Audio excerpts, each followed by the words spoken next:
ತಾನುಂಬುದು ಪಡಿಯಕ್ಕಿ ಒಂದಾವಿನ ಹಾಲು, ಕುಡಿಯುವ ದೊರತೆ ನೀರು, ಮಲಗುವುದರ್ಧ ಮಂಚ. ಈ ಹುರುಳಿಲ್ಲದ ಸಿರಿಯ ನೆಚ್ಚಿನಿ ಕೆಡಬೇಡ ಮನುಜ. ಒಡಲು ಭೂಮಿಯ ಸಂಗ, ಪ್ರಾಣ ವಾಯುವಿನ ಸಂಗ, ಕೈವಿಡಿದ ಮಡದಿ ಪರರ ಸಂಗ. ಒಡನೆ ತಾನೇ ನಪ್ಪುದು ಸಾವಿಂಗೆ ಸಂಗಡವಾರು ಇಲ್ಲ ಕಾಣ ನಿಕ್ಕಳಂಕ ಮಲ್ಲಿಕಾರ್ಜುನ.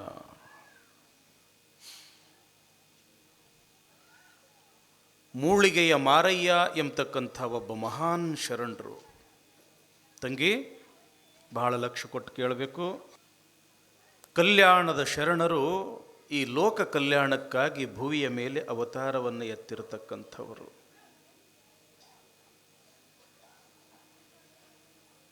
ಎಲ್ಲಿ ಕಾಶ್ಮೀರ, ಎಲ್ಲಿ ಕಲ್ಯಾಣ? ಒಬ್ಬ ಕಾಶ್ಮೀರದ ರಾಜ ಕಲ್ಯಾಣಕ್ಕೆ ಬಂದು ಕನ್ನಡ ಭಾಷೆಯನ್ನು ಕಲಿತು ಒಂದಲ್ಲ ಎರಡಲ್ಲ ನೂರಾರು ವಚನಗಳನ್ನು ಬರಿತಾರೆ ಅಂತಂದರೆ ಆಗಿನ ಕಾಲದೊಳಗೆ ಎಂಥ ಮಾತ.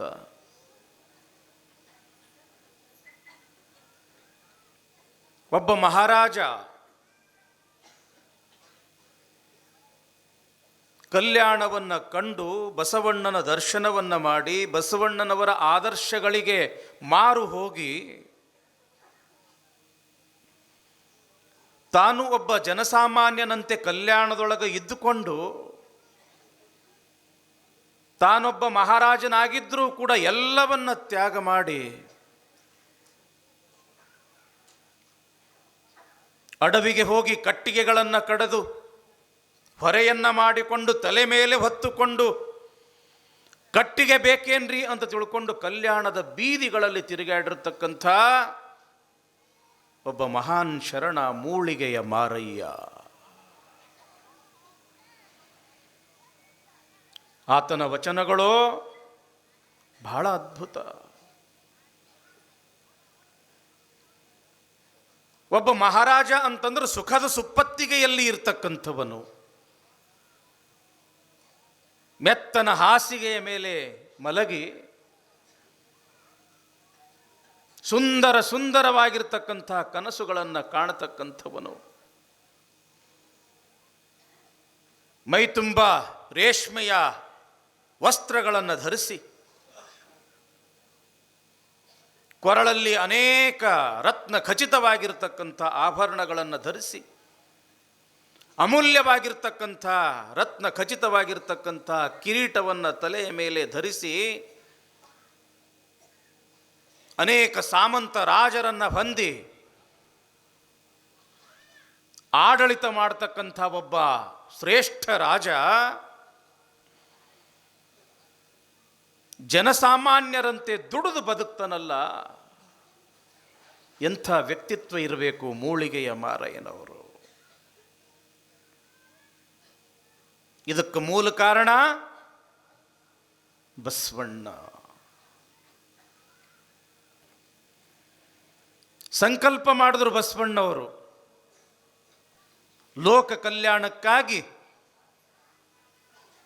ನನ್ನ ಈ ಮಹಾಮನೆಯೊಳಗ ಒಬ್ಬರಲ್ಲ ಇಬ್ಬರಲ್ಲ 1,96,000 ಜಂಗಮರನ್ನು ನಿತ್ಯವೂ ಕೂಡ ನಾವು ದಾಸೋಹ ಮಾಡಿಸ್ಬೇಕು, ಪ್ರಸಾದ ಮಾಡಿಸ್ಬೇಕು.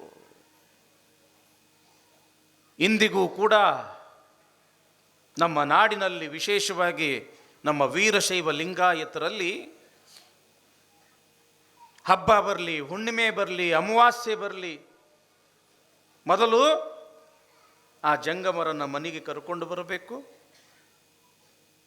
ಅವರ ಪಾದೋದಕವನ್ನು ಸ್ವೀಕಾರ ಮಾಡಿ ಅವರಿಗೆ ಹೊಟ್ಟೆ ತುಂಬ ಪ್ರಸಾದ ಮಾಡಿಸಿದ ನಂತರವೇ ತಾವೆಲ್ಲರೂ ಕೂಡ ಪ್ರಸಾದ ಮಾಡ್ತಕ್ಕಂಥ ರೂಢಿ ಇದು ಬಂದದ್ದು 12ನೇ ಶತಮಾನದಿಂದ.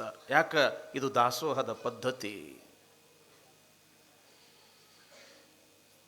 ಜಂಗಮ ತೃಪ್ತಿ ಆದರೆ ಜಗತ್ತು ತೃಪ್ತಿ ಆಗ್ತದೆ ಅನ್ನೋ ಒಂದು ಭಾವ.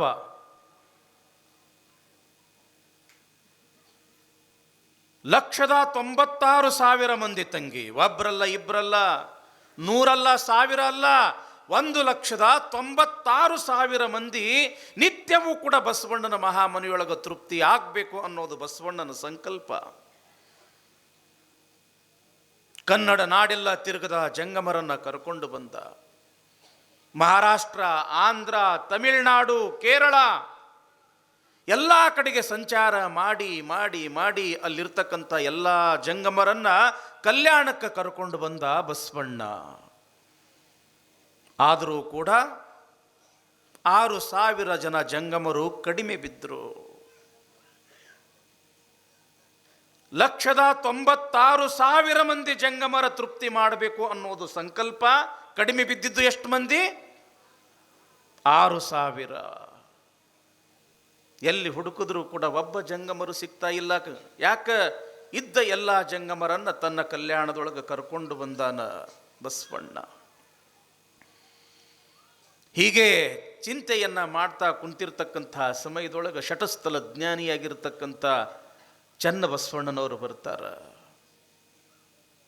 ಅಪ್ಪ ಗುರುವೇ ಸಂಗನ ಬಸವಣ್ಣ. ಯಾವಾಗಲೂ ಕೂಡ ಚನ್ನಬಸವಣ್ಣನವರು ಬಸವಣ್ಣನವರಿಗೆ ಕರಿಬೇಕಾಗಿತ್ತು ಅಂತಂದ್ರೆ ಅಪ್ಪ ಗುರುವೇ ಸಂಗನ ಬಸವಣ್ಣ. ಯಾಕ? ಚನ್ನಬಸವಣ್ಣನ ಗುರುವೇ ಬಸವಣ್ಣ. ನೇರವಾಗಿ ಬಸವಣ್ಣ ಅಂತಿರಲಿಲ್ಲ, ಸಂಗನ ಬಸವಣ್ಣ ಅಂದ್ರೆ ಪರಮಾತ್ಮನ ಬಸವಣ್ಣ. ಯಾಕ್ರಿಪ್ಪ? ಯಾವಾಗಲೂ ನಿಮ್ಮ ಮುಖ ಕಮಲದ ಹೂವಿನಂಗ ಅರಳಿ ಕುಲು ಕುಲು ಅಂತ ನಗ್ತಾ ಇರ್ತಿತ್ತು. ನಿಮ್ಮ ಮುಖ ಯಾಕೆ ಇವತ್ತು ಬಾಡ್ಯದ? ಏನ್ ಕೇಳ್ತಿ ಚನ್ನಬಸವಣ್ಣ? ಲೋಕ ಕಲ್ಯಾಣಕ್ಕಾಗಿ 1,96,000 ಗಣಗಳಿಗೆ ನಿತ್ಯವೂ ತೃಪ್ತಿ ಮಾಡಬೇಕು ಅನ್ನೋ ಸಂಕಲ್ಪ ನಂದು. ಆದ್ರೆ ಏನು ಮಾಡ್ತಿ? ಇನ್ನೂ 6,000 ಜನ ಜಂಗಮರು ಕಡಿಮೆ ಬಿದ್ದಾರ. ಎಲ್ಲಿ ಹುಡುಕಿದ್ರು ಕೂಡ ಒಬ್ಬ ಜಂಗಮರು ಕೂಡ ಸಿಗ್ತಾ ಇಲ್ಲ ಅನ್ನೋ ಚಿಂತೆಯಾಗ್ಯದ. ಆವಾಗ ಅವಿರಳ ಜ್ಞಾನಿಯಾಗಿರ್ತಕ್ಕಂಥ ಚನ್ನಬಸವಣ್ಣವರಂತರ, ಅಪ್ಪ ಗುರುವೇ ಯಾಕೆ ಚಿಂತೆ ಮಾಡ್ತೀರಿ? 6,000 ಜನ ಜಂಗಮರು ಒಂದೇ ಕ್ಷೇತ್ರದಲ್ಲಿ ಇರೋ ಒಂದು ಮಾಹಿತಿ ನನಗೆ ಗೊತ್ತದ. ನೀವು ಅಲ್ಲಿ ಹೋದ್ರೆ 6,000 ಜನ ಜಂಗಮರು ನಿಮಗೆ ಸಿಗ್ತಾರ. ಹೇಳು ಚನ್ನಬಸವಣ್ಣ, ಎಲ್ಲಿ ಸಿಗ್ತಾರಪ್ಪ 6,000 ಜನ ಜಂಗಮರು? ನೋಡ್ರಿ, ವಯಸ್ಸಿನಲ್ಲಿ ಸಣ್ಣವರಾದರೂ ಕೂಡ ಅರಿವಿನಲ್ಲಿ ಹಿರಿಯರಾಗಿರ್ತಕ್ಕಂಥ ಚನ್ನಬಸವಣ್ಣವರಂತಾರೆ, ಅಪ್ಪ ಸಂಗನ ಬಸವಣ್ಣ, ಕಾಶ್ಮೀರ ಏನು ಭೂಲೋಕದ ಸ್ವರ್ಗ ಅಂತ ಕರೆಸಿಕೊಳ್ತದೋ ಅಂಥ ಕಾಶ್ಮೀರದೊಳಗ ಮಾಂಡವ್ಯಪುರ ಎಂಬತಕ್ಕಂಥದ್ದು ಅದ, ದೊಡ್ಡ ಪಟ್ಟಣ ಅದ. ಅಲ್ಲಿ ಸಪಾದ ಲಕ್ಷದ ದೊರೆ ಮಹಾದೇವ ಭೂಪಾಲ ಎಂಬತಕ್ಕಂಥ ರಾಜ ನಿನ್ನ ಹಾಗೆ ಗುರು ಲಿಂಗ ಜಂಗಮ ಪ್ರೇಮಿ. ನಿತ್ಯವೂ ಕೂಡ ಜಂಗಮರ ಪಾದೋದಕ ಬೇಕು ಆ ರಾಜನಿಗೆ. ನಿತ್ಯವೂ ಕೂಡ ಆ ಜಂಗಮರಿಗೆ ದಾಸೋಹ ಮಾಡತಕ್ಕಂಥ ಒಂದು ದೊಡ್ಡ ಸದ್ಭಾವನೆ ಆ ಮಹಾದೇವ ಭೂಪಾಲನಿಗೆ. ತನ್ನ ಅರಮನೆಯೊಳಗ ಒಬ್ಬರಲ್ಲ ಇಬ್ಬರಲ್ಲ 6,000 ಜನ ಜಂಗಮರನ್ನ ಇಟ್ಟುಕೊಂಡು ಅವರಿಗೆ ನಿತ್ಯವೂ ಕೂಡ ದಾಸೋಹ ಮಾಡ್ತಾನೆ ಕಾಶ್ಮೀರದ ರಾಜನಾಗಿರ್ತಕ್ಕಂಥ ಮಹಾದೇವ ಭೂಪಾಲ. ನೀವು ಅಲ್ಲಿ ಹೋದ್ರಿ ಅಂತಂದ್ರೆ 6,000 ಜನ ಜಂಗಮರು ಸಿಗ್ತಾರ. ಆದ್ರೆ ಆ ಜಂಗಮರನ್ನು ಹೆಂಗೆ ಕರ್ಕೊಂಡು ಬರಬೇಕು ಅನ್ನೋದು ಅದು ನಿಮಗೆ ಬಿಟ್ಟ ವಿಚಾರ ಅಂತ ತಿಳ್ಕೊಂಡು ಯಾವಾಗ ಚನ್ನಬಸವಣ್ಣವ್ರು ಹೇಳಿದ್ರು ಬಹಳ ಖುಷಿಯಾತು. ಯಾರಿಗೆ? ಬಸವಣ್ಣವರಿಗೆ. ಯಾವಾಗಲೂ ಜಂಗಮರು ಅಂತಂದ್ರೆ ಸಾಕು ಬಸವಣ್ಣ ಹಿರಿ ಹಿರಿ ಹಿಗ್ತಿದ್ದ. ಅಷ್ಟು ಜಂಗಮ ಪ್ರೇಮಿ ಬಸವಣ್ಣ, ಲಿಂಗದ ನೇಮಿ ಬಸವಣ್ಣ. ರಾತ್ರಿ ಇಡೀ ವಿಚಾರ ಮಾಡಿದ್ರು ಬಸವಣ್ಣವರು. ಮಹಾದೇವ ಭೂಪಾಲ ಗುರು ಲಿಂಗ ಜಂಗಮ ಪ್ರೇಮಿ ಅಂದ ಬಳಿಕ ಎಲ್ಲವನ್ನೂ ಬಿಡ್ತಾನ. ಆ ಜಂಗಮರನ್ನ ಆತ ನಮಗೆ ಬಿಡುವುದಿಲ್ಲ, ಕೊಡುವುದಿಲ್ಲ. ಆ ಜಂಗಮರನ್ನು ನಾನು ಕಲ್ಯಾಣಕ್ಕೆ ಕರ್ಕೊಂಡು ಬರಬೇಕಾಗಿತ್ತು ಅಂತಂದ್ರೆ ಆ ಜಂಗಮರ ಮನವನ್ನು ಗೆದ್ದು ಕರ್ಕೊಂಡು ಬರಬೇಕು. ರಾತ್ರಿ ಎಲ್ಲ ವಿಚಾರ ಮಾಡಿ ಮಾಡಿ ಮಾಡಿ ಒಂದು ನಿರ್ಧಾರಕ್ಕೆ ಬಂದರು ಬಸವಣ್ಣವರು. ಮಾರುವೇಷ ಹಾಕ್ಕೊಂಡ್ರು. ಎಂಥ ಮಾರುವೇಷ? ಕೋರಿ ಶೆಟ್ಟಿ ಅಂದ್ರೆ ಮಸಾಲೆ ಪದಾರ್ಥ ಮಾಡ್ತಕ್ಕಂಥ ಒಬ್ಬ ವ್ಯಾಪಾರಿಯ ವೇಷವನ್ನ ಹಾಕಿಕೊಂಡು ಮಸಾಲೆ ವಸ್ತುಗಳು, ಈ ಹೆಗಲಿಗೆ ಒಂದು ದೊಡ್ಡ ಜೋಳಿಗೆ, ಈ ಹೆಗಲಿಗೆ ಒಂದು ದೊಡ್ಡ ಜೋಳಿಗೆ, ಒಂದು ದೊಡ್ಡ ಗಂಟ, ಆ ಗಂಟಿನೊಳಗ ಜೋಳಿಗೆಯೊಳಗ ನಾನಾ ರೀತಿಯ ಮಸಾಲೆ ಪದಾರ್ಥಗಳನ್ನು ಹಾಕಿಕೊಂಡು ಎಲ್ಲಿಗೆ ಬರಕತ್ತಾರ? ಕಾಶ್ಮೀರಕ್ಕೆ ಬರ್ತಾ ಇದ್ದಾರೆ ವಿಶ್ವಗುರು ಬಸವಣ್ಣವರು. ಯಾವಾಗ ಕಾಶ್ಮೀರ ಆ ಮಾಂಡವ್ಯಪುರವನ್ನು ಪ್ರವೇಶ ಮಾಡಿದ್ರು, ಆ ದ್ವಾರದಲ್ಲಿ ಇರ್ತಕ್ಕಂಥವ್ರು ಕೇಳ್ತಾರ, ಸೇವಕರು, ದ್ವಾರಪಾಲಕರು, ಯಾರಪ್ಪ ನೀನು, ಯಾಕೆ ಈ ಕಾಶ್ಮೀರಕ್ಕೆ ಬಂದಿ? ಬಸವಣ್ಣವ್ರು ಹೇಳ್ತಾರ, ನಾವು ದಕ್ಷಿಣ ಭಾರತದವರು, ಇಲ್ಲಿ ಮಸಾಲೆ ವ್ಯಾಪಾರ ಮಾಡಿಕೊಂಡು ಹೋಗಬೇಕು ಅಂತ ಬಂದೀವಿ ಅಂತ ತಿಳ್ಕೊಂಡು ಸುಳ್ಳು ಹೇಳ್ತಾರ ಬಸವಣ್ಣವರು. ಕಳಬೇಡ, ಕೊಲಬೇಡ, ಹುಸಿಯ ನುಡಿಯಲು ಬೇಡ, ಸುಳ್ಳು ಮಾತ ಆಡಬಾರ್ದು ಅಂತ ಹೇಳಿದವರೇ ಬಸವಣ್ಣವರು. ಆದ್ರೆ ಇಲ್ಲಿ ಸುಳ್ಳು ಹೇಳಾಕತ್ತಾರ. ಯಾವ ಕಾರಣಕ್ಕಾಗಿ? ಲೋಕ ಕಲ್ಯಾಣಕ್ಕಾಗಿ ಇರಬಹುದು ಅಂತ ತಿಳ್ಕೊಂಡು, ವ್ಯಾಪಾರಿ ಅಂತ ತಿಳ್ಕೊಂಡು ಅವನನ್ನು ಒಳಗೆ ಬಿಟ್ಟರು. ಯಾವಾಗ ಬಸವಣ್ಣವರು ಆ ಮಹಾದೇವ ಭೂಪಾಲನ ಅರಮನೆಗೆ ಬಂದರು, ಅಲ್ಲಿ ಇರ್ತಕ್ಕಂಥ ಆ ಜಂಗಮ ಸಮೂಹವನ್ನು ನೋಡಿ ಬಹಳ ಆನಂದ ಆತು ಬಸವಣ್ಣವರಿಗೆ. ಯಾಕೆ? ಮೈ ಮೇಲೆ ಕಾವಿಯ ಲಾಂಛನ ಅದ, ಹಣೆ ಮೇಲೆ ವಿಭೂತಿ, ಜಟಾ ಮುಕುಟಧಾರಿಯಾಗಿರ್ತಕ್ಕಂಥ ಅನೇಕ ಜಂಗಮರು, ಕೊರಳಲ್ಲಿ ಲಿಂಗ, ರುದ್ರಾಕ್ಷಿ, ಕೈಯಲ್ಲಿ ಯೋಗದಂಡ, ಕಮಂಡಲ, ಜಪಮಾಲೆ, ಪಾದದಲ್ಲಿ ಆವುಗೆ. ಮೊದಲೇ ಜಂಗಮ ಪ್ರೇಮಿ ಬಸವಣ್ಣ ಅವರನ್ನು ನೋಡಿದ ಕೂಡಲೇ ಇವರು ಯಾರೂ ಬೇರೆ ಅಲ್ಲ, ಸಾಕ್ಷಾತ್ ಸಂಗಮನಾಥನೇ ಅಂತ ತಿಳ್ಕೊಂಡು ಅತ್ಯಂತ ಭಯ ಭಕ್ತಿಯಿಂದ ಬಸವಣ್ಣವರು ತಾವು ತಂದಿರತಕ್ಕಂಥ ಮಸಾಲೆ ಪದಾರ್ಥಗಳನ್ನು ಹಾಕಿ ಆ ಎಲ್ಲ ಜಂಗಮರಿಗೆ ಪ್ರಸಾದವನ್ನು ತಯಾರು ಮಾಡಕತ್ತಾರ, ಅಡಿಗೆ ತಯಾರು ಮಾಡಕತ್ತಾರ. ರುಚಿ ರುಚಿಯಾಗಿರ್ತಕ್ಕಂಥ ಅಡಿಗೆಯನ್ನು ತಯಾರು ಮಾಡಿ ಆ 6,000 ಜನ ಜಂಗಮರಿಗೆ ಆಮಂತ್ರಣ ಕೊಡ್ತಾರ. ಯಪ್ಪ, ನೀವು ನನ್ನ ಗುಡಿಸಲಕ್ಕೆ ಬಂದು, ನನ್ನ ಮನೆಗೆ ಬಂದು ನೀವು ಪ್ರಸಾದ ಮಾಡಿಕೊಂಡು ಹೋಗಬೇಕು. ನಿತ್ಯವೂ ಮಹಾದೇವ ಭೂಪಾಲನ ಆಸ್ಥಾನದೊಳಗೆ ಮೃಷ್ಟಾನ್ನ ಭೋಜನವನ್ನು ಮಾಡ್ತಕ್ಕಂಥ ಆ ಎಲ್ಲ ಜಂಗಮರು ಆ ಬಸವಣ್ಣನವರ ಒಂದು ಗುಡಿಸಲಕ್ಕೆ ಬಂದರು. ತನ್ನ ಅಮೃತ ಹಸ್ತದಿಂದ ಮಾಡಿರ್ತಕ್ಕಂಥ ಆ ಅಡಿಗೆ ಅದೇನದು ಅಮೃತ ಪ್ರಾಯ, ಘಮ್ ಅಂತಿತ್ತು. ಹಂಗ ಬಸವಣ್ಣ ಮಾಡಿರ್ತಕ್ಕಂಥ ಅಡಿಗೆ. ಪಾಕದೊಳಗ ನಳಪಾಕ ಅಂತಂದ್ರೆ ಶ್ರೇಷ್ಠ ಅಲ್ಲ ತಂಗಿ? 10 ಹರದಾರಿ ವಾಸನೆ ಬರ್ತಿತ್ತಂತ. ನಳಮಹಾರಾಜ ಅಡಿಗೆ ಮಾಡಕತ್ತಿದ್ನಂದ್ರ 10 ಹರದಾರಿ ವಾಸನೆ ಬರ್ತಿತ್ತಂತ. ಇನ್ನ ಪಂಚ ಪರುಷನಾಗಿರ್ತಕ್ಕಂಥ ಬಸವಣ್ಣ ಅಡಿಗೆ ಮಾಡಿದ್ರೆ ಹೆಂಗಿರ್ಲಿಕ್ಕಿಲ್ಲ. ಆ 6,000 ಜನ ಜಂಗಮರಿಗೆ ಸ್ವತಃ ಬಸವಣ್ಣನವರು ಅಡಿಗೆಯನ್ನ ಮಾಡಿ ತಮ್ಮ ಅಮೃತ ಹಸ್ತದಿಂದ ಎಲ್ಲರಿಗೂ ಕೂಡ ನೀಡ್ತಾರೆ, ಬಡಿಸ್ತಾರೆ. ತಗೊಳ್ರಪ್ಪ ಅಂತ ತಿಳ್ಕೊಂಡು ಕೈ ಮುಗಿತಾರೆ. ಎಲ್ಲರೂ ಆನಂದದಿಂದ ಪ್ರಸಾದ ಮಾಡ್ತಾರ. ಒಂದು ತುತ್ತು ಬಾಯಿಯೊಳಗ ಹಾಕೊಳ್ಳುದ ತಡ ಆ ಜಂಗಮರಂತರ, ಅಬ್ಬ ಎಂಥ ಪ್ರಸಾದ ಇದು, ದೇವಲೋಕದ ಅಮೃತವೂ ಕೂಡ ಇಷ್ಟು ರುಚಿಯಾಗಿರ್ಲಿಕ್ಕಿಲ್ಲ. ಯಾರಿವ ಪುಣ್ಯಾತ್ಮ, ಎಷ್ಟು ಅದ್ಭುತವಾಗಿ ಅಡಿಗೆ ಮಾಡ್ಯಾನ. ಯಪ್ಪ, ಹೊಟ್ಟೆ ತುಂಬ ಪ್ರಸಾದ ಮಾಡ್ರಿ, ತೃಪ್ತಿ ಆಗ್ಲಿ, ಇಷ್ಟಲಿಂಗಕ್ಕೆ ಅರ್ಪಿತ ಆಗಲಿ, ಮಹಾಲಿಂಗಕ್ಕೆ ತೃಪ್ತಿ ಆಗಲ್ರಿಪ್ಪ, ಹೊಟ್ಟೆ ತುಂಬ ಪ್ರಸಾದ ಮಾಡ್ರಿ ಮಾಡ್ರಿ ಅಂತ ಪ್ರೀತಿಯಿಂದ ಬಡಿಸ್ತಾನ. ಎಲ್ಲರೂ ಹೊಟ್ಟೆ ತುಂಬ ಉಣ್ತಾರ. ಯಾರಪ್ಪ ನೀನು, ಯಾರು ನೀನು? ಇಲ್ಲ, ನಾವು ಹಿಂಗೆ ದಕ್ಷಿಣ ಭಾಗದಿಂದ ಬಂದಿದ್ದೀವಿ, ನಿಮಗೆ ಪ್ರಸಾದ ಮಾಡಕ ಅಂತ ಬಂದಿದ್ದೀವಿ ನಾವು, ನೀವು ಪ್ರಸಾದ ಸರಿಯಾಗಿ ತಗೋಬೇಕು ಅಂತ ತಿಳ್ಕೊಂಡು ಬಿನ್ನಹ ಮಾಡ್ತಾರೆ. ದಿವಸ ಅಲ್ಲ, 2 ದಿವಸ ಅಲ್ಲ, 8-10 ದಿವಸ ತನಕ ಹಿಂಗೆ ಪ್ರಸಾದ ಮಾಡೋದು, ಅವರಿಗೆ ನೀಡೋದು, ಹೊಟ್ಟೆ ತುಂಬ ಉಣಿಸೋದು. ಯಾವಾಗ ಬಸವಣ್ಣನವರು ಮಾಡಿರ್ತಕ್ಕಂಥ ಅಡಿಗೆಯನ್ನು ಈ ಜಂಗಮರು ಪ್ರಸಾದ ಮಾಡಾಕತ್ರು, ಮಹಾರಾಜನ ಪಂಚಪಕ್ವಾನ್ನ ಎಲ್ಲ ಅವರು ಮರ್ತು ಬಿಟ್ರು. ಯಾಕೆ? ಬಸವಣ್ಣವರಿಗೆ ಗೊತ್ತಿತ್ತು ಈ ಜಂಗಮರನ್ನು ನಾವು ಒಲಿಸ್ಕೋಬೇಕಾಗಿತ್ತು ಅಂತಂದ್ರೆ ಇವರಿಗೆ ಸರಿಯಾದ ರೀತಿಯ ಒಂದು ಪ್ರಸಾದ ಮಾಡಿಸ್ಬೇಕು, ಭೋಜನ ಮಾಡಿಸ್ಬೇಕು. ಯಾಕೆ? ಜಂಗಮರು ಅಂತಂದ್ರೆ ಏನು ಪ್ರಿಯ? ಭೋಜನ ಪ್ರಿಯ. ಒಂದು ಮಾತು ಗೊತ್ತೈತೇನ ತಂಗಿ ನಿಮ್ಗೆ?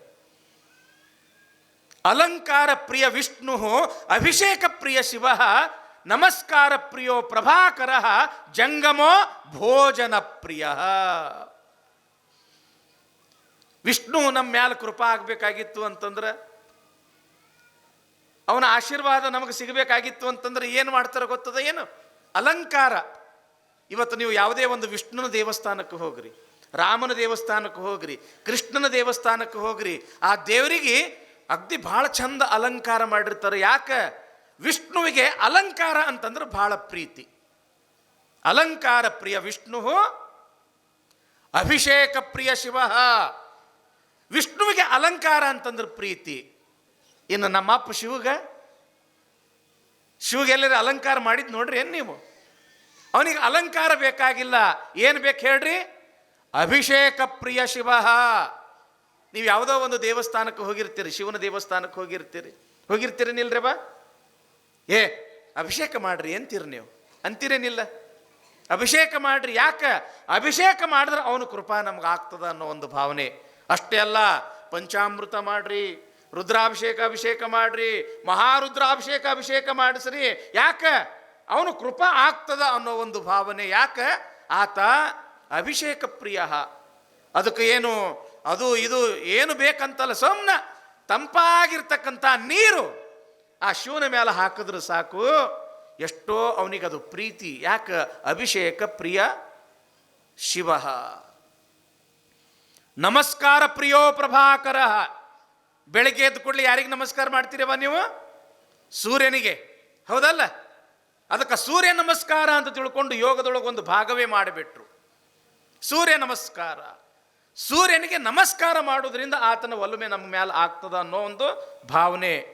ಹೆಂಗ? ವಿಷ್ಣುವಿಗೆ ಅಲಂಕಾರ ಅಂತಂದ್ರೆ ಪ್ರೀತಿ, ಶಿವನಿಗೆ ಅಭಿಷೇಕ ಅಂತಂದ್ರೆ ಪ್ರೀತಿ, ಆ ಸೂರ್ಯನಿಗೆ ನಮಸ್ಕಾರ ಅಂತಂದ್ರೆ ಪ್ರೀತಿ. ಹಂಗ ಜಂಗಮೋ ಭೋಜನ ಪ್ರಿಯ. ರುಚಿ ರುಚಿ ರುಚಿ ಅಡುಗೆ ಮಾಡಿ ಉಣಿಸ್ರಿ ಅಂದ್ರೆ ಸಾಕು. ಯವ್ವ ನಿನಗೆ ಒಳ್ಳೇದಾಗಲಿ, ಕಲ್ಯಾಣ ಆಗಲಿ ಅಂತ ಮನಸ್ಸು ತುಂಬಿ ಆಶೀರ್ವಾದ ಮಾಡಿದ್ರೆ ಸಾಕು, ನಿಮ್ಮ ಬಾಳ ಬಂಗಾರ ಆಗಿಬಿಡ್ತದ ನೋಡಿ. ಇದು ಬಸವಣ್ಣನಿಗೆ ಗೊತ್ತಿತ್ತು. ಈ 6,000 ಜನ ಜಂಗಮರನ್ನು ನಾನು ಕಲ್ಯಾಣಕ್ಕೆ ಕರ್ಕೊಂಡು ಬರಬೇಕಾಗಿತ್ತು ಅಂತಂದ್ರೆ ಮುತ್ತು ರತ್ನ ವಜ್ರ ವೈಡೂರ್ಯ ಕೊಟ್ಟರೆ ಅವರು ಬರುವುದಿಲ್ಲ. ಅವರ ಮನಸ್ಸನ್ನು ನಾ ಹೆಂಗೆ ಒಲಿಸ್ಬೇಕು ಅಂತಂದ್ರೆ ಸರಿಯಾದ ರೀತಿಯೊಳಗೆ ಅವರಿಗೆ ಇಷ್ಟವಾಗಿರ್ತಕ್ಕಂಥ ಪದಾರ್ಥಗಳನ್ನು ರುಚಿ ರುಚಿಯಾಗಿ ಅಡಿಗೆ ಮಾಡಿ ಅವರಿಗೆ ಬಡಿಸಿದೆ ಅಂತಂದ್ರೆ ಅವರು ನನ್ನ ಮ್ಯಾಲ ಕೃಪಾ ಆಗ್ತದ ಅನ್ನೋ ಒಂದು ವಿಶ್ವಾಸ ಇತ್ತು. ಅದಕ್ಕೆ ಆ ಜಂಗಮರಿಗೆ ಹೊಟ್ಟೆ ತುಂಬ ಭೋಜನವನ್ನು ಪ್ರಸಾದವನ್ನು ಮಾಡಿಸಿದ್ರು ಬಸವಣ್ಣವರು. ಒಂದು ದಿವಸ ಪ್ರಸಾದ ಮಾಡಿಸಿದ್ರು. ಪ್ರಸಾದ ಮಾಡಿಸಿದ ನಂತರ ಅಂತಾರೆ ಬಸವಣ್ಣವರು, ಏನ್ರಿಪ್ಪ ಇನ್ನು ನಮಗೆ ಅಪ್ಪಣೆ ಕೊಡ್ರಿ, ಮತ್ತು ನಾವು ನಮ್ಮೂರಿಗೆ ಹೋಗ್ತೀವಿ. ಯಾವಾಗ ಇವರು ನಮ್ಮೂರಿಗೆ ಹೋಗ್ತೀವಿ ಅಂದರು, ಆ ಜಂಗಮರ ಮುಖ ಎಲ್ಲ ಇಟ್ಟಾಗಿಬಿಟ್ಟು,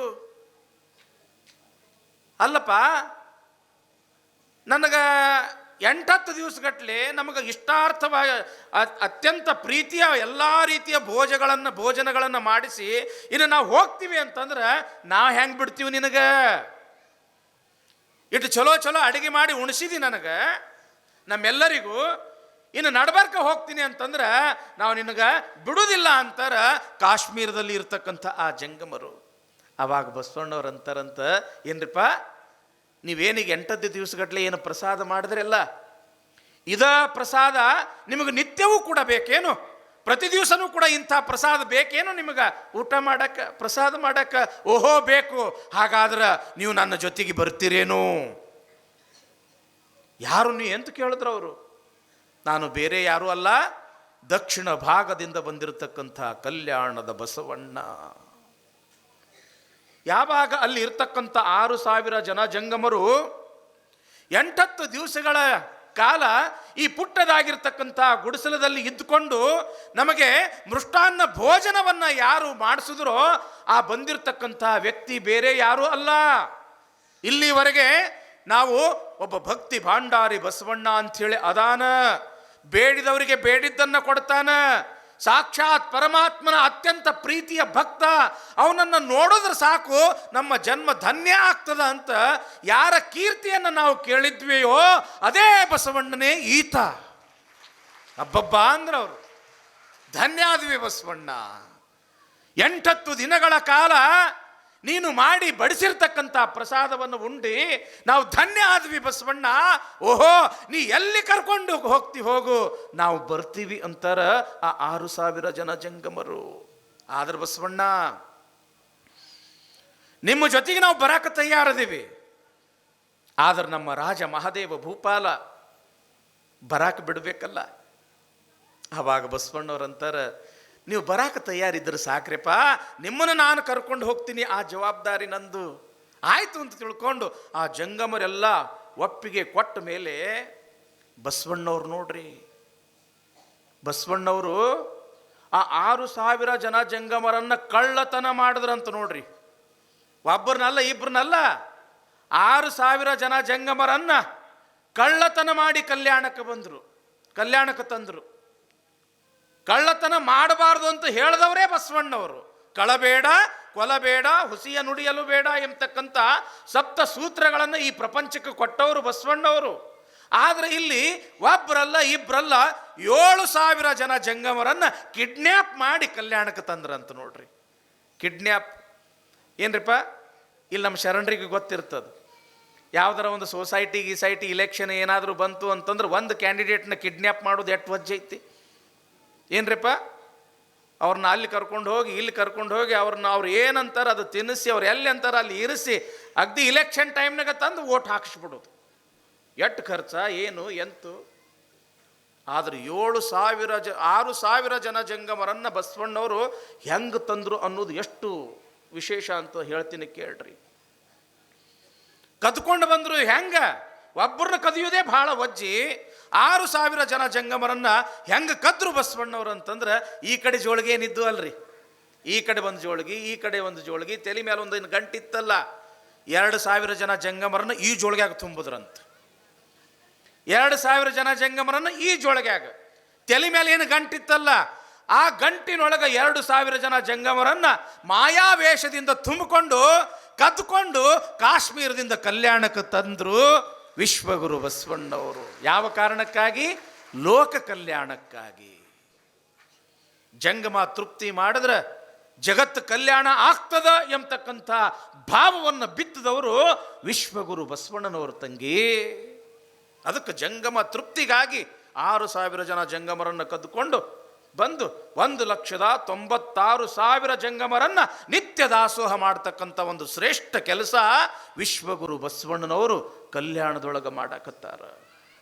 ಮಾರನೇ ದಿವಸ ಕಾಶ್ಮೀರದ ರಾಜನಾಗಿರ್ತಕ್ಕಂಥ ಮಹಾದೇವ ಭೂಪಾಲ ಜಂಗಮರನ್ನ ಪಾದಪೂಜೆಗೆ ಕರೀರಿ, ಅವರಿಗೆ ದಾಸೋಹಕ್ಕೆ ಕರೀರಿ ಅಂತ ತಿಳ್ಕೊಂಡು ಹೇಳಿ ಕಳಿಸಿದಾಗ ಒಬ್ಬ ಜಂಗಮರು ಕೂಡ ಸಿಗಲಿಲ್ಲ. ಅಲ್ಲಿ ಹುಡುಕ್ರಿ ಇಲ್ಲಿ ಹುಡುಕ್ರಿ ಎಲ್ಲ ಕಡೆಗೆ ಹುಡುಕಿಸಿದ್ರು, ಒಬ್ಬ ಜಂಗಮರು ಕೂಡ ಸಿಗಲಿಲ್ಲ. ಕಡೆಗೆ ವಿಚಾರ ಮಾಡ್ತಾನ ಕಾಶ್ಮೀರದ ರಾಜನಾಗಿರ್ತಕ್ಕಂಥ ಮಹಾದೇವ ಭೂಪಾಲ, ಈ ಭೂಮಿ ಮ್ಯಾಲ ಬಂಗಾರ ಕದೆಯವರದಾರ, ಭೂಮಿನೂ ಕೂಡ ಕದೆಯವರದಾರ, ಹೆಣ್ಣು ಹೊನ್ನು ಮಣ್ಣು ಕದೆಯವರದಾರ ಈ ಭೂಮಿ ಮ್ಯಾಲ. ಆದ್ರ ಗುರು ಲಿಂಗ ಜಂಗಮರನ್ನ ಕದಿತಕ್ಕಂಥ ವ್ಯಕ್ತಿ ಒಬ್ಬನೇ ಅದನ, ಅವ ಬೇರೆ ಯಾರು ಅಲ್ಲ, ಕಲ್ಯಾಣದ ಬಸವಣ್ಣ. ನನ್ನ ಆಸ್ಥಾನದಲ್ಲಿ ಇರ್ತಕ್ಕಂಥ 6,000 ಜನ ಜಂಗಮರನ್ನ ಬಸವಣ್ಣ ಕದ್ಕೊಂಡು ಒಯ್ದಾನ ಅಂದ ಬಳಕ ಬಿಡಬಾರದು ಬಸವಣ್ಣನನ್ನ.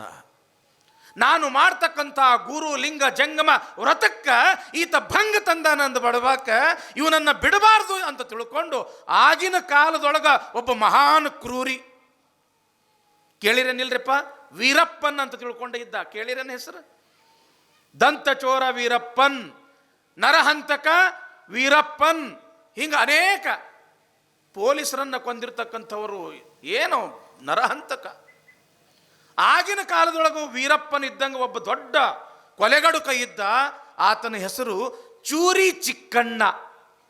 ಲಕ್ಷ ಕೊಟ್ಟು ಕೇಳಕತ್ತೀರಿ ತಂಗಿ? ಕೈಯಾಗ ಯಾವಾಗಲೂ ಚೂರಿ ಇರುದ. ದೊಡ್ಡ ದರೋಡೆಕೋರ, ದೊಡ್ಡ ಕೊಲೆಗಾರ ಚೂರಿ ಚಿಕ್ಕಣ್ಣ.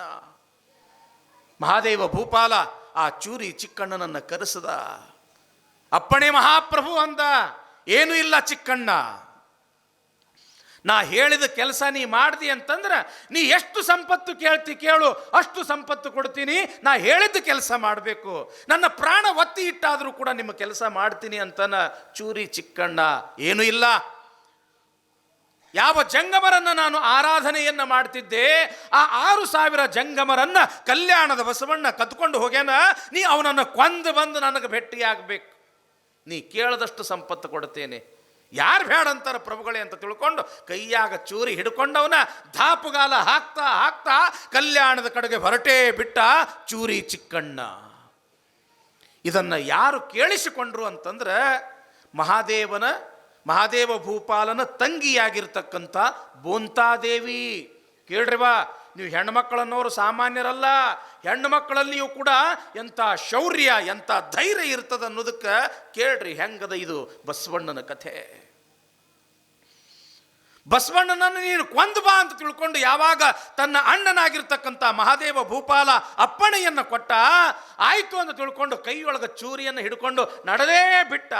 ಇದನ್ನು ಕೇಳಿಸಿಕೊಂಡಿರ್ತಕ್ಕಂಥವಳು ರಾಜನ ತಂಗಿಯಾಗಿರ್ತಕ್ಕಂಥ ಬೋಂತಾದೇವಿ. ಆಕೆ ವಿಚಾರ ಮಾಡ್ತಾಳ, ಈ ಭೂಮಿ ಮ್ಯಾಲ ಧರ್ಮ ಅನ್ನೋದು ಉಳ್ದದ ಅಂತಂದ್ರೆ ಅದು ಬಸವಣ್ಣನ ಪುಣ್ಯ. ಗುರು, ಲಿಂಗ, ಜಂಗಮ, ಪಾದೋದಕ, ಪ್ರಸಾದ, ವಿಭೂತಿ, ರುದ್ರಾಕ್ಷಿ, ಮಂತ್ರ, ಮಾನವೀಯತೆ ಎಂಬತಕ್ಕಂಥದ್ದು ಉಳ್ದದಂದ್ರೂ ಕೂಡ ಅದು ಬಸವಣ್ಣನ ಪುಣ್ಯ. ಇನ್ನು ಬಸವಣ್ಣ ಸತ್ತ ಅಂತಂದ್ರೆ ಈ ಭೂಮಿ ಮ್ಯಾಲಿನ ಬೆಳಕ ಸತ್ತಂಗ ಆಗ್ತದ. ಯಾರು ಬಸವಣ್ಣನನ್ನ ಕೊಲೆ ಮಾಡಕ್ಕಂತ ನಡೆದಾರ, ಅವನು ಕೊಲೆ ನಾನು ಮಾಡಬೇಕು ಅಂತ ತಿಳ್ಕೊಂಡು ಕೈ ಒಳಗೆ ಒಂದು ದೊಡ್ಡದಾಗಿರ್ತಕ್ಕಂಥ ತಲವಾರ ಹಿಡ್ಕೊಂಡು ಈಕೆಯೂ ಕೂಡ ಅವನು ಹಿಂದೆ ಬೆನ್ನು ಹತ್ತಿ ಬಿಟ್ಟಾಳ. ಮುಂದೆ ಚೂರಿ ಚಿಕ್ಕಣ್ಣ, ಹಿಂದೆ ರಾಜನ ತಂಗಿಯಾಗಿರ್ತಕ್ಕಂಥ ಬೋಂತಾದೇವಿ. ಎಷ್ಟೇ ಆಗಲಿ ಗಂಡ ಆಳ, ಅಜಾನುಬಾಹು ಶರೀರ, ಧಾಪುಗಾಲು ಹಾಕ್ತಾ ಹಾಕ್ತಾ ಹಾಕ್ತಾ ಕಲ್ಯಾಣಕ್ಕೆ ಬಂದೇ ಬಿಟ್ಟ ಚೂರಿ ಚಿಕ್ಕಣ್ಣ. ನೋಡ್ತನ ಕಲ್ಯಾಣ ಪರಿಸರ. ಹಾಳು ಹರಟೆ ಹೊಡ್ತಕ್ಕಂಥವ್ರು ಒಬ್ಬರು ಇಲ್ಲ. ಪ್ರತಿಯೊಬ್ಬರು ಕೂಡ ಕಾಯಕ ಮಾಡೇ ಬದುಕಾಕತ್ತಾರ. ಪ್ರತಿಯೊಬ್ಬರು ಕೂಡ ದಾಸೋಹ ಮಾಡೇ ಬದುಕಾಕತ್ತಾರ. ಎಲ್ಲರ ಬಾಯಲ್ಲಿಯೂ ಕೂಡ ಶರಣು ಶರಣಾರ್ಥಿ ಎಂಬತಕ್ಕಂಥ ಮಂತ್ರ, ಶಿವ ಗುರು, ಲಿಂಗ, ಜಂಗಮ, ಭಕ್ತಿ ಎಲ್ಲವನ್ನ ನೋಡ್ಕೋಂತ ಬರಾಕತ್ತಾನ. ಮಹಾಮನೆಗೆ ಬಂದ. ಯಾರ ಕೊರಳಾಗ ಲಿಂಗ ಅದ, ಆ ಲಿಂಗ ಇದ್ದವರಿಗೆ ಮಾತ್ರ ಪ್ರವೇಶ ಅಂತ ತಿಳ್ಕೊಂಡು ಗೊತ್ತಾಗಿ ಚೂರಿಯನ್ನ ಬಚ್ಚಿಟ್ಟು ಕಾವಿ ಲಾಂಛನವನ್ನು ತೊಟ್ಟು ಕೊಳ್ಳಾಗ ಕಲ್ಲನ್ನು ಕಟ್ಟಿಕೊಂಡು ಒಬ್ಬ ಜಂಗಮನ ವೇಷ ಹಾಕಿಕೊಂಡು ಚೂರಿ ಚಿಕ್ಕಣ್ಣ ಬಸವಣ್ಣನ ಕೊಲೆಯನ್ನ ಮಾಡಬೇಕು ಅಂತ ತಿಳ್ಕೊಂಡು ಮಹಾಮನೆಯೊಳಗೆ ಬಂದೇ ಬಿಟ್ಟ. ಬಸವಣ್ಣನವರ ಹತ್ರ ಹೋಗೋದು ಅಷ್ಟು ಸುಲಭ ಅಲ್ಲ. ಯಾಕೆ? ಸುತ್ತಲೂ ಕೂಡ ಅನೇಕ ಜನ ಜಂಗಮರು, ಅನೇಕ ಶರಣರು, ಅನೇಕ ಸದ್ಭಕ್ತರು. ದೂರದಿಂದ ನೋಡಾಕತ್ತಾನ ಚೂರಿ ಚಿಕ್ಕಣ್ಣ. ಆ ಬಸವಣ್ಣ ಮಾಡ್ತಕ್ಕಂಥ ದಾಸೋಹ, ಬಸವಣ್ಣ ಎಲ್ಲರಿಗೂ ಕೂಡ ಪ್ರೀತಿಯಿಂದ ಮಾತನಾಡಿಸ್ತಕ್ಕಂಥ ಆ ಒಂದು ಸಂದರ್ಭ, ಇವೆಲ್ಲವನ್ನ ನೋಡಾಕತ್ತನ.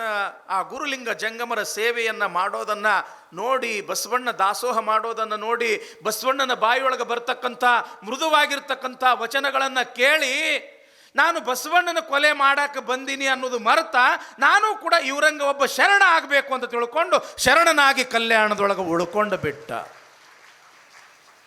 ಯಾವಾಗ ಚೂರಿ ಚಿಕ್ಕಣ್ಣ ಪರಿವರ್ತನೆಯಾಗಿಬಿಟ್ಟ, ಬೋಂತಾದೇವಿ ವಿಚಾರ ಮಾಡ್ತಾಳ, ಚೂರಿ ಚಿಕ್ಕಣ್ಣನ ಎದೆಯೊಳಗ ಇರ್ತಕ್ಕಂಥ ಕೊಲೆಗಡುಕ ಸತ್ತಾನ. ಅವನು ಕೂಡ ಒಳ್ಳೆಯ ಹಾದಿಯೊಳಗ ಶರಣನಾಗಿ ಕಲ್ಯಾಣದೊಳಗೆ ಉಳ್ಕೊಂಡನ ಅಂದ ಬಳಕ ಹೆಂಗ ಈ ಚೂರಿ ಚಿಕ್ಕಣ್ಣ ಪರಿವರ್ತನೆ ಆಗ್ಯಾನ, ನನ್ನ ಅಣ್ಣನೂ ಕೂಡ ಪರಿವರ್ತನೆ ಆಗಬೇಕು ಅಂತ ತಿಳ್ಕೊಂಡು ಅವಳು ಕೂಡ ತಲವಾರ ಅಲ್ಲೇ ಒಗೆದು ಎಲ್ಲಿಗೆ ಬರಾಕತ್ತಾಳ? ಮತ್ತು ಕಾಶ್ಮೀರಕ್ಕೆ ಬರಾಕತ್ತಾಳ ರಾಜನ ತಂಗಿಯಾಗಿರ್ತಕ್ಕಂಥ ಬೋಂತಾದೇವಿ. ಇತ್ತ ರಾಜನಾಗಿರ್ತಕ್ಕಂಥ ಮಹಾದೇವ ಭೂಪಾಲ ಡಂಗುರ ಬಡಿಸ್ಯಾನ, ನನ್ನ ತಂಗಿ ಕಳೆದಾಳ, ಯಾರು ಹುಡುಗಿ ಕೊಡ್ತೀರಿ, ಅರ್ಧ ರಾಜ್ಯವನ್ನೇ ಕೊಡ್ತೀನಿ ಅಂತ ತಿಳ್ಕೊಂಡು ಡಂಗರ ಬಡಿಸ್ಯಾನ.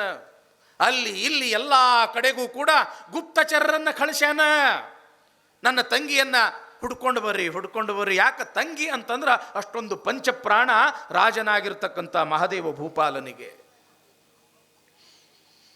ಒಂದು ದಿವಸ ಬೆಳಗಿನ ಜಾವ ಮಹಾದೇವ ಭೂಪಾಲ ಮುಖಮಾರ್ಜನವನ್ನ ತೊಳೆದುಕೊಂಡು ಪಡಸಾಲೆಯಲ್ಲಿ ಬಂದು ನಿಂತಿರ್ತಕ್ಕಂಥ ಸಮಯದೊಳಗೆ ತಂಗಿಯಾಗಿರ್ತಕ್ಕಂಥ ಬೋಂತಾದೇವಿ ರಾಜನ ಹತ್ತಿರ ಬಂದು ತನ್ನ ಸೆರಗನ್ನ ಒಡ್ಡಿ ಭಿಕ್ಷಾಂದೇಹಿ ಅಂದಳು. ಏನಂದಳು? ಭಿಕ್ಷಾಂದೇಹಿ. ನೋಡ್ತಾನ ರಾಜ ಮಹಾದೇವ ಭೂಪಾಲ, ತನ್ನ ತಂಗಿ ಎದುರುಗಡೆ ಬಂದಾಳ. ತಂಗಿನ ನೋಡ್ತೀನೋ ಇಲ್ಲೋ ಅಂತ ತಿಳ್ಕೊಂಡಿದ್ದ. ಅವಳನ್ನು ನೋಡಿ ಕಣ್ಣಾಗ ಆನಂದ ಬಾಷ್ಪ ಹಂಗ ದಳದಳ ಅಂತ ಉದರಾಕತ್ತವ. ತಂಗಿಯನ್ನ ನೋಡಿ, ಯವಾ ತಂಗಿ ಎಲ್ಲಿ ಹೋಗಿದ್ದೆವ, ಇಷ್ಟೊಂದು ದಿವಸ ನೀನು ಎಲ್ಲಿ ಹೋಗಿದ್ದಿ? ಭಿಕ್ಷಾಂದೇಹಿ ಅಂತ ತಿಳ್ಕೊಂಡು ಶೆರಗೊಡ್ಡಿ ಕೇಳಕತ್ತಿಯಲ್ಲ ತಂಗಿ, ಏನು ಬೇಕವ್ವ ನಿನಗ? ಏನು ಮುತ್ತು ರತ್ನ ವಜ್ರ ವೈಡೂರ್ಯ ಬೇಕೋ? ಅಷ್ಟೇ ಯಾಕ, ಇಡೀ ಈ ಕಾಶ್ಮೀರದ ರಾಜ್ಯವನ್ನೇ, ನನ್ನ ಈ ರಾಜ್ಯವನ್ನೇ ನಿನ್ನ ಉಡಿಯೊಳಗೆ ಹಾಕ್ತೀನಿ ತಂಗಿ, ತಗೋ ಅಂತನ ಅಣ್ಣನಾಗಿರ್ತಕ್ಕಂಥ ಮಹಾದೇವ ಭೂಪಾಲ. ಯಾವಾಗ ಅಣ್ಣ ಹಿಂಗಂದ ಆವಾಗ ತಂಗಿ ಅಂತಾಳ, ಅಣ್ಣ ನಿನ್ನ ಈ ರೊಕ್ಕ ರೂಪಾಯಿ, ಈ ಆಸ್ತಿ ಅಂತಸ್ತು, ಈ ಮುತ್ತು ರತ್ನ ವಜ್ರ ವೈಢೂರ್ಯ ತಗೊಂಡು ನಾನು ಏನು ಮಾಡಲಿ ಅಣ್ಣ? ನನ್ನ ತಂಗಿ ಅನ್ನೋ ಅಭಿಮಾನದಿಂದ, ತಂಗಿಗೆ ಏನಾದರೂ ಕೊಡಬೇಕು ಎಂಬತಕ್ಕಂಥ ಭಾವದಿಂದ, ಕೊಡಬೇಕು ಅನ್ನೋ ಆಶೆ ನಿನಗೆ ಇದ್ದಿದ್ದೆಯಾದರೆ ಕಾಯಕದಿಂದ ಬಂದಿರತಕ್ಕಂಥ ಒಂದು ಕವಡಿ ಕಾಸಾದರೂ ಕೂಡ ನನ್ನ ಉಡಿಯೊಳಗೆ ಹಾಕು, ಅದನ್ನು ನಾನು ಬಹಳ ಸಂತೋಷದಿಂದ ಸ್ವೀಕಾರ ಮಾಡ್ತೀನಿ. ಕಾಯಕದಿಂದ ಬಂದಿದ್ದಿರಬೇಕು. ಯಾವಾಗ ಕಾಯಕದಿಂದ ಬಂದಿದ್ದಿರಬೇಕು ಅಂತ ತಿಳ್ಕೊಂಡು ತಂಗಿ ಅಂದಳು, ಆವಾಗ ಮಹಾದೇವ ಭೂಪಾಲ ಅಂತನ, ತಂಗಿ ಕಾಯಕದಿಂದ ಬಂದಿದ್ದವ? ಏನವ ಕಾಯಕ ಅಂದ್ರೆ ಏನು ತಂಗಿ? ಕಾಯಕ ಅಂತಂದ್ರೆ ಏನು? ಇಷ್ಟು ಅನ್ನೋದೇ ತಡ, ನಡಿ ಅಣ್ಣ ಬಸವಣ್ಣನ ಕಲ್ಯಾಣಕ್ಕೆ ನಡಿ, ನಿನಗ ಕಾಯಕ ಅಂದ್ರೂ ಗೊತ್ತಾಗ್ತದ, ದಾಸೋಹ ಏನಂದ್ರೂ ಕೂಡ ಗೊತ್ತಾಗ್ತದ ಅಂತ ತಿಳ್ಕೊಂಡು ಯಾವಾಗ ತಂಗಿ ಹಿಂಗ ಅಂದಳೋ ಆವಾಗ ಮಹಾದೇವ ಭೂಪಾಲ ವಿಚಾರ ಮಾಡ್ತಾನ, ಅಬ್ಬಾ ಕಾಯಕ ಅಂದ್ರೆ ಏನು, ದಾಸೋಹ ಅಂದ್ರೇನು, ಇದನ್ನು ತಿಳ್ಕೋಬೇಕಾಗಿತ್ತು ಅಂತಂದ್ರೆ ಕಲ್ಯಾಣಕ್ಕ. ಯಾವ ಕಲ್ಯಾಣಕ್ಕ? ಬಸವಣ್ಣನ ಕಲ್ಯಾಣಕ್ಕ. ಅಂತರಂಗದೊಳಗ ಬಹಿರಂಗದೊಳಗ ಆ ಬಸವಣ್ಣನನ್ನು ಕೊಲೆ ಮಾಡಕ್ಕೆ ಕಳಿಸೀನಿ ಅನ್ನೋ ಭಾವ ಇದ್ರೂ ಕೂಡ ಅಂತರಂಗದೊಳಗ ಆ ಬಸವಣ್ಣ ಭಕ್ತಿ ಭಾಂಡಾರಿ, ಈ ಜಗತ್ತನ್ನು ಉದ್ಧಾರ ಮಾಡಕ್ಕೆ ಬಂದಿರತಕ್ಕಂಥ ಮಹಾನುಭಾವ ಎಂಬತಕ್ಕಂಥ ಒಂದು ಭಾವ ಆ ರಾಜನ ಒಳಗೆ ಇದ್ದೇ ಇತ್ತು. ತಂಗಿ ಕಾಯಕ ಅಂತಂದ್ರೆ ಏನು ಅಂದ ಕೂಡ್ಲೇನೆ ಬಸವಣ್ಣನ ಕಲ್ಯಾಣಕ್ಕೆ ನಡಿ ಅಣ್ಣ, ನಿನಗೆ ಕಾಯಕ ಅಂದ್ರೆ ಏನನ್ನೋದು ಗೊತ್ತಾಗ್ತದ. ಕೇಳಿರೇನಿಲ್ರಿವ? ಏನದು? ಕಾಯಕವೇ ಕೈಲಾಸ. ಒಮ್ಮೆ ಜೋರಾಗಿ ಏನ್ರಿ ನೋಡೋಣ. ಶರಣರಪ್ಪ, ಕಾಯಕವೇ ಕೈಲಾಸ. ಅವ್ರಿಗೆ ಥಂಡಿ ಹತ್ತಿ ಬಿಟ್ಟೈತ್ರಿ, ಚಳಿ ಹತ್ತಿ ಬಿಟ್ಟೈತಿ. ದಯವೇ ಧರ್ಮದ ಮೂಲ. ಪ್ರಸಾದ ನಿಮ್ಮ ಸಲುವಾಗಿ ಹಾದಿ ನೋಡಕತ್ತೈತಿ. ಹೆಂಗಿರ್ಬೇಕ್ರಿವ ಧರ್ಮದ ವಿಚಾರದೊಳಗೆ? ಓಣ್ಯಾಗ ನಳಕ್ಕೆ ನೀರು ಬಂದು ಅಂತಂದ್ರೆ ಎಟ್ಟು ಜಗಳ ಆಡ್ತೀರಿ, ಏನದು ಧ್ವನಿ ಇಡೀ ಊರೆಲ್ಲ ಕೇಳ್ತದ. ಧರ್ಮದ ವಿಚಾರ ಬಂದಾಗ ಅನ್ನಕ್ಕೆ ನಾಚ್ತೀರಿ ಆ ತಂಗಿ? ನಾಚಬಾರ್ದ್ರಿ ಬಾ. ವಿಶ್ವಗುರು ಬಸವೇಶ್ವರ ಮಹಾರಾಜ ಕಿ. ಕಾಯಕವೇ ದಯವೇ ಧರ್ಮದ. ಹಿಂಗಿರ್ಬೇಕ್ರಿವ, ಅಭಿಮಾನ ಇರವ, ಇದು ಅಭಿಮಾನ, ಇದು ಅಭಿಮಾನ. ತಂಗಿ ಇವತ್ತಿನ ಪ್ರವಚನದೊಳಗೆ ಇದಷ್ಟ ತಿಳ್ಕೊಂಡು ಬಿಡ್ರಿ. ಕಾಯಕವೇ ಕೈಲಾಸ. ಕಾಯಕ ಅಂದ್ರೆ ಏನು ತಂಗಿ? ಹೇಳ್ರ ನೋಡೋಣ. ಕಾಯಕ ಅಂದ್ರೆ ಏನು? ಕೆಲಸ. ಉತ್ತರ ಬಂತು ನೋಡ್ರಿ. ಶರಣ್ರ, ಕಾಯಕ ಅಂದ್ರೆ ಏನ್ರಿಪ್ಪ? ಕೆಲಸ. ಕಾಯಕ ಅಂತಂದ್ರೆ ಕೆಲಸನ ಅಂತ ನೀವು ತಿಳ್ಕೊಂಡಿರಿ. ಆದ್ರೆ ತಂಗಿ, ಇವತ್ತು ಬಸವ ಪುರಾಣ ಏನು ನೀವು ಕೇಳಕತ್ತೀರಲ್ಲ, ಅಪ್ಪವರು ಇಟ್ಟು ಕಷ್ಟಪಟ್ಟು ಬಸವ ಪುರಾಣ ಹಚ್ಚಿದ್ದು ಯಾವಾಗ ಸಾರ್ಥಕ ಆಕೈತಿ ಅಂತಂದ್ರೆ ಕಾಯಕ ಈ ಶಬ್ದದ ಅರ್ಥ ನೀವು ಚೆನ್ನಾಗಿ ತಿಳ್ಕೊಂಡ್ರೆ ಸಾಕು. ನೀವೇನು ತಿಳ್ಕೊಂಡಿರಿ? ಕಾಯಕ ಅಂತಂದ್ರೆ ಕೆಲಸ. ತಂಗಿ ಲಕ್ಷ್ಯ ಕೊಟ್ಟು ಕೇಳ್ರಿ, ಕೆಲಸನ ಬೇರೆ, ಕರ್ತವ್ಯನ ಬೇರೆ, ಕಾಯಕನ ಬೇರೆ. ಕೆಲಸನ ಬೇರೆ, ಕರ್ತವ್ಯನ ಬೇರೆ, ಕಾಯಕನ ಬೇರೆ. ಹೆಂಗ್ರಿ ಅಪ್ಪವ್ರ? ಕೆಲಸಕ್ಕೂ ಕರ್ತವ್ಯಕ್ಕೂ ಕಾಯಕಕ್ಕೂ ಏನು ವ್ಯತ್ಯಾಸ ಅದ? ಭಾಳ ವ್ಯತ್ಯಾಸ ಅದ ತಂಗಿ. ಸುಮ್ಮನೆ ಒಂದು ಉದಾಹರಣೆ, ಹಾಲು ಮಾರುವುದು ಏನ್ರಿವ ಮಸಳಿಯವರು ಕ್ಯಾಡ್ಗೆ ಹಾಲು ಮಾರ್ತಾರ್ರಿ. ಹೆಂಗೆ ಮಾರ್ತಾರೆ ತಂಗಿ? ಬಂತು ನೋಡ್ರಿ, ನೀರು ಹಾಕಿ ಮಾರ್ತಾರ್ರಿ ಅಪ್ಪವರು. ಉತ್ತರ ಬಂದ ಬಿಡ್ತೈತೆ ಅದು. ನೀರು ಹಾಕಿ ಮಾರ್ತಾರೆ, ನೀರು ಹಾಕಿ ಮಾರ್ತಾರೆ. ನಾವು ಮತ್ತು ನಮ್ಮ ಅಮೀನ್ಗಢ ಅಜ್ಜಾರು ನಾವು ಮೈಸೂರ್ದಾಗ ಕಲಿಯಾಕಿದ್ವಿ ತಂಗಿ. ಅಲ್ಲಿ ಬೆಟ್ಟದಪುರ ಮಠ ಅಂತ ಅದ. ಆ ಬೆಟ್ಟದಪುರ ಮಠದಾಗ ನಾನು ಒಂದು ವರ್ಷ ಇದ್ದೆ. ಬೆಳಗ್ಗೆ 6 ಗಂಟೆ ಆದ ಕೂಡಲೇ ಅವ ಹಾಲಿನವ ಬಂದ ಬಿಡವ. ಸ್ವಾಮ್ಯಾರ ಹಾಲು ತೋರಿ ಅಂತ ತಿಳ್ಕೊಂಡು ಬಂದ ಬಿಡ್ತಿದ್ದ ಅವ. ಆ ದಿವಸ 7 ಆದರೂ ಬರಲಿಲ್ಲ, 8 ಆದರೂ ಬರಲಿಲ್ಲ, 9 ಗಂಟೆಗೆ ಬಂದ. ಯಾಕೆ ಹೋತಮ್ಮ ಇವತ್ತು ಹಾಲು ಯಾಕೆ ತಡ ಮಾಡ್ತಂದೀವು ಅಂತ ಕೇಳಿದ್ವಿ. ಏನು ಅನ್ಬೇಕವ? ನಳಕ್ಕೆ ನೀರು ಲೇಟಾಗಿ ಬಂದು ಸ್ವಾಮೀಜಿ ಅಂದವ. ನಳಕ್ಕೆ ನೀರು ಲೇಟಾಗಿ ಬಂದು ಅಂತ ಅಂದ್ರೆ ನೀರು ಬಂದ ಬಳಕ ಆ ನೀರು ಹಾಲಿನಾಗ ಕೂಡಿಸಿ ನಮಗೆ ಮಾರವ. ಪ್ರಾಮಾಣಿಕತೆ ಇಲ್ಲ ತಂಗಿ, ಪ್ರಾಮಾಣಿಕತೆ ಇಲ್ಲ. ಬರೇ ರೊಕ್ಕ ಗಳಿಸ್ಬೇಕು ಅನ್ನೋ ಒಂದು ಆಸೆ ಇರ್ತದ ಖರೆ, ಮತ್ತು ಆಸೆ ಇದ್ದಿದ್ದು ಹೆಂಗೆ ಕಾಯಕ ಅನಿಸ್ಕೊಳ್ತದವ? ಹೌದಾನಿಲ್ಲ? ನಮ್ಮ ಅಜ್ಜಾರು ಭಾಳ ಒಂದು ಕತೆ ಹೇಳ್ತಿರ್ತಾರೆ, ಗಡಿಗೌಡಗವ ಅಜ್ಜಾರು. ಏನವ್ರ ಹಾಸ್ಯ ಅಂತಂದ್ರೆ ಏನು, ನಿನ್ನೆ ನೋಡ್ರಿ ಇಟ್ಟು ನಗಸಿದ್ರು ಹೊಟ್ಟೆ ಹೊಣ್ಣಾತ್ ಒಳಗೆ ಹೋಗಿ ನಕ್ಕೀವಿ ನಾವು, ಅಲ್ಲಿ ಮ್ಯಾಲ ಹೋಗಿ ನಕ್ಕೀವಿ, ಅಟ್ಟು ನಗಸವ್ರ. ಕಾಯಕ ಕೆಲಸ, ಕರ್ತವ್ಯ ಮತ್ತು ಕಾಯಕ. ಆಸೆ ಇದ್ದಿದ್ದು ಕಾಯಕ ಅಂತ ಅನ್ಸ್ಕೊಳ್ಳೋದಿಲ್ಲ ತಂಗಿ. ಊರಾಗ ತಗಣಿ ಭಾಳ ಹೆಚ್ಚಾಗಿದ್ದು ಅಂತ ಪೇಪರ್ದಾಗ ಒಂದು ಅಡ್ವರ್ಟೈಸ್ ಬಂತು.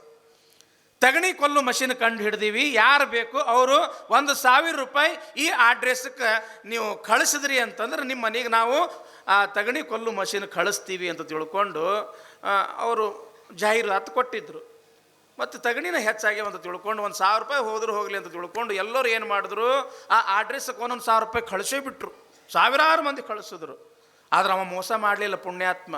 7 ದಿವಸದೊಳಗೆ ಏನು ಕಳಿಸ್ತೀನಿ ಅಂದಿದ್ದ ತಗಣಿ ಕೊಲ್ಲು ಮಷಿನ್ ಕಳಿಸೇ ಬಿಟ್ಟ. ಒಂದು ಇಟ ಡೆಬ್ಬಿ ಇತ್ತು.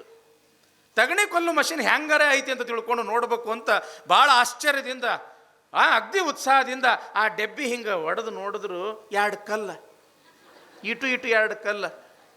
ಆ ಕಲ್ಲಿನ ಕೆಳಗೆ ಒಂದು ಚೀಟಿ.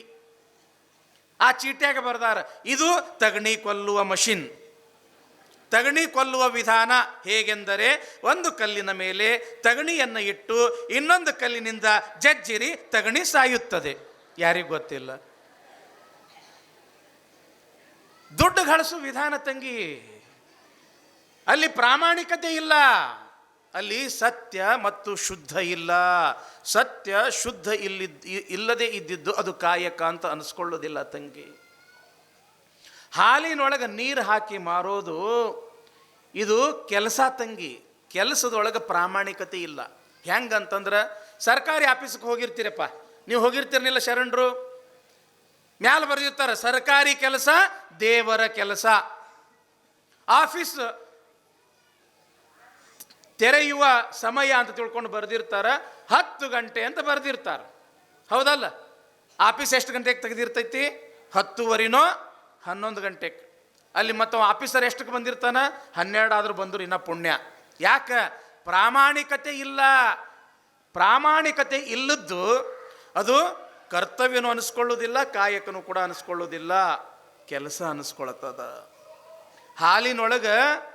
ಹಾಲಿನೊಳಗೆ ನೀರು ಹಾಕಿ ಮಾರೋದೇನೈತಲ್ಲ ಇದು ಕೆಲಸ. ಹಾಗಾದ್ರೆ ಕರ್ತವ್ಯ ಯಾವುದು? ಆ ಹಾಲಿನೊಳಗೆ ಒಂದು ಹನಿಯೂ ಕೂಡ ನೀರು ಹಾಕಲಾರ್ದೆ ಪ್ರಾಮಾಣಿಕವಾಗಿ ಏನು ಮಾರ್ತಾರಲ್ಲ ಅದು ಕರ್ತವ್ಯ ತಂಗಿ, ಅದು ಕರ್ತವ್ಯ.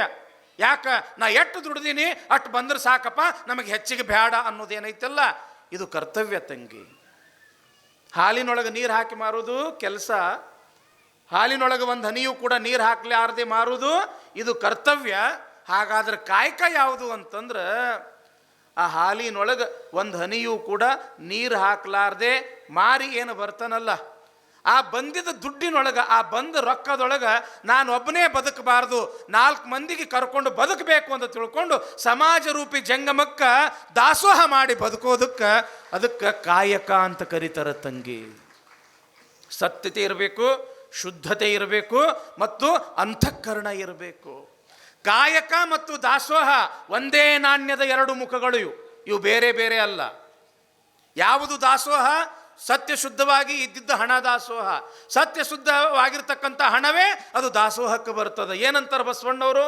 ಪಾಪಿಯ ಧನ ಪ್ರಾಯಶ್ಚಿತ್ತಕ್ಕಲ್ಲದೆ ಸತ್ಪಾತ್ರಕ್ಕೆ ಸಲ್ಲುವುದೇನಯ್ಯ.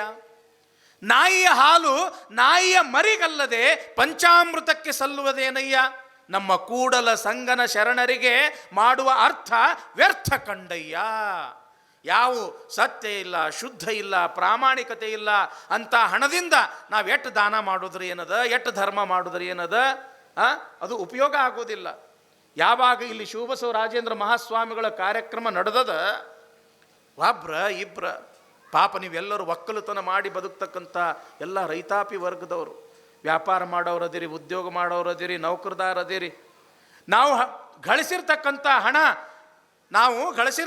ಹಣ ಕೇವಲ ನಮ್ಮ ಹೆಂಡತಿ ಮಕ್ಕಳು ನಮ್ಮ ಕುಟುಂಬಕ್ಕೆ ಅಷ್ಟೇ ಆಗದೇನೆ ಸಮಾಜ ರೂಪಿ ಶಿವಬಸವ ರಾಜೇಂದ್ರ ಸ್ವಾಮಿಗಳಿಗೆ ಮುಟ್ಟಬೇಕು ಅಂತ ತಿಳ್ಕೊಂಡು ಏನು ದಾಸೋಹ ಮಾಡಕತ್ತೀರಲ್ಲ, ಇದು ಶರಣ ಜೀವನ ತಂಗಿ.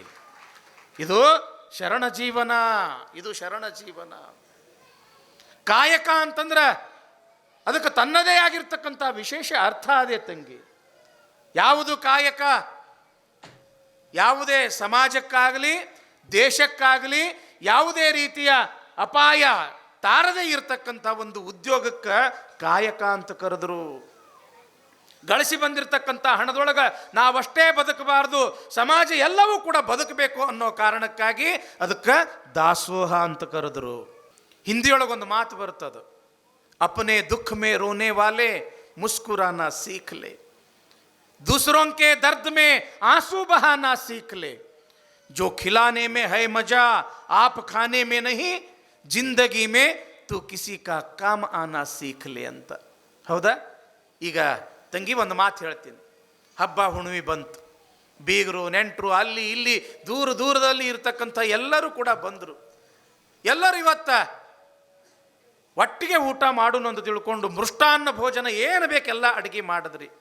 ಗುಂಪು ಕೂಡಿ ಎಲ್ಲರೂ ಕುಂತ್ರಿ, ತಾಟ ಹಚ್ಕೊಂಡ್ರಿ, ತಾಟಿನೊಳಗೆ ನೀವು ಮಾಡಿರ್ತಕ್ಕಂಥ ಎಲ್ಲ ಅಡುಗೆ ನೀಡ್ಕೊಂಡ್ರಿ. ಇನ್ನೇನು ಬಾಯಿ ತನಕ ಒಯ್ದಿದ್ರಿ, ಮನೆಗೆ 4 ಮಂದಿ ಬೀಗರು ಬಂದವ್ರ ಮುಂದೆ ಊಟ ಮಾಡ್ಕೊತ ಕುಂಡಿರ್ತೀರಿ? ಇಲ್ಲ, ಹೌದಲ್ಲ? ಏನಂತೀರಿ? ಚಲೋ ಆತ್ರಿ, ದೇವ್ರು ಬಂದಂಗೆ ಬಂದ್ರಿ ಅಂತ ತಿಳ್ಕೊಂಡು ಕೈಕಾಲು ಮುಖಕ್ಕೆ ನೀರು ಕೊಟ್ಟು, ಹಣ್ಣಿಗೆ ಹಚ್ಕೊಳಕ್ಕೆ ವಿಭೂತಿ ಕೊಟ್ಟು ಬರ್ರಿ ಅಂತ ತಿಳ್ಕೊಂಡು ನಿಮ್ಮ ಪಾಲಿನ ಅಡುಗೆ ಅವ್ರಿಗೆ ಉಣಿಸ್ತೀರೇನಿಲ್ರವ? ಮತ್ತು ಅವ್ರು ಉಣ್ಣುವಾಗ ಹೆಂಗೆ ಅನ್ನಿಸ್ತದ ನಿಮ್ಮ ಮನಸ್ಸಿಗೆ? ತೃಪ್ತಿ ಅನ್ನಿಸ್ತದ, ಸಮಾಧಾನ ಅನ್ನಿಸ್ತದೋ? ನಮ್ಮ ಪಾಲಿನ ಅಡುಗೆ ತಾವು ತಿನ್ನಾಕತ್ತವ ನೋಡು ಅಂತೇಳಿ ಹೊಟ್ಟೆಗೆ ಸಂಕಟ ಆಕೈತೇವೆ? ಸಂಕಟ ಆಗೋದಿಲ್ಲಲ್ಲ, ಖುಷಿ ಅನ್ನಿಸ್ತದ, ತೃಪ್ತಿ ಅನ್ನಿಸ್ತದ.